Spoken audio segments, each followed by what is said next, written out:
Yeah, my name is Alex Lowe, and I'm a climber, a very fortunate climber because I've been able to climb in Antarctica. This is actually my third trip, and it's not only is it a very, of course, unique place to climb, but it's a very difficult place to get to as a climber. And there's a vast amount of climbing potential here. You know, many unclimbed peaks and many unexplored ranges. And I've just been down here for the past 3 weeks, I guess, and with sort of a free schedule, came down here to do a little guiding, which didn't pan out for one reason or another. So it's been this sort of wonderful situation where we've been able to go off and climb. First thing we did, Steve Penfield and Conrad Anker and myself climbed a beautiful little peak called the Minaret, which you can actually see from camp, and it was a very nice rock climb.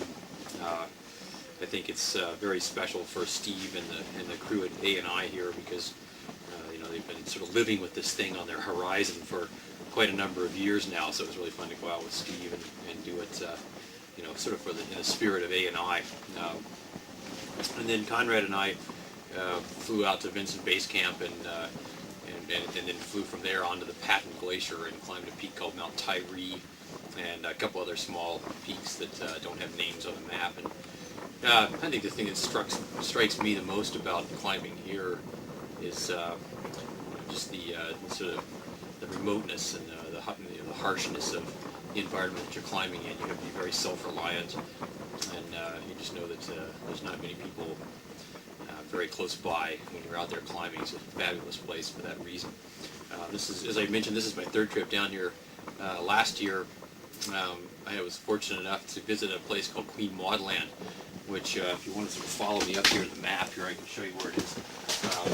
We're right here in the Ellsworth range here at the present, and Queen Maud Land is the term Queen Maud Land refers to this sort of whole lobe of the continent up here, and we were in an area called it's actually on this map it's referred to as the Muehlek-Hoffman Mountains, and it's a fabulous area of sort of huge granite towers that stick out of the ice.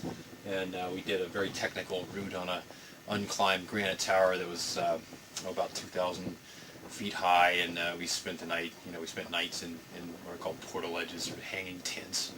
It's just a magic place. Very few people had climbed there. Really, there'd been only one expedition there prior to us, and a climbing expedition. There'd been a number of geological groups there, but the Norwegians had climbed there a couple of years before.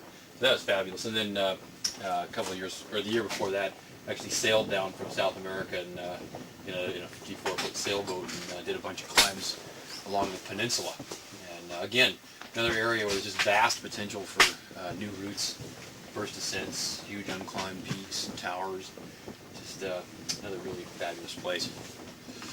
Okay, yeah, I started climbing in Montana when I was about 16 years old in high school, and climbing was, for me, I grew up in the mountains. My parents backpacked and we hiked, and climbing to me was sort of a natural extension of what I was doing anyway with my family at the time. And I started off just scrambling up peaks, and then got interested in the more technical aspects of rock climbing, and then eventually climbing frozen waterfalls and this ice climbing game. So I just sort of got sucked into it. It really captured my heart, and I spent the first it was 7 years or so after I got out of high school just climbing all over the world, and started working as a guide, and then went back to college, finished college, and tried to be an engineer. That failed because climbing was sort of, the pull of climbing was too strong. So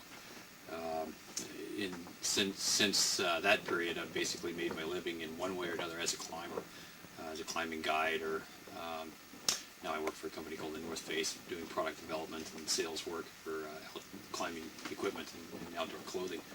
But my climbing, I tend not to sort of try to specialize in rock climbing or ice climbing or high altitude climbing, because it's all just one really great game. And to me, the most value that can be had in this whole lifestyle that's called climbing is to sort of dabble in it all. Come down here to Antarctica and do first ascents of unclimbed peaks.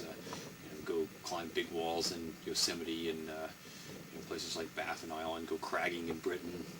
It's it's just a wonderfully diverse game, and of course, one of the most satisfying aspects is the diversity of the characters that you associate with. It's marvelous adventure.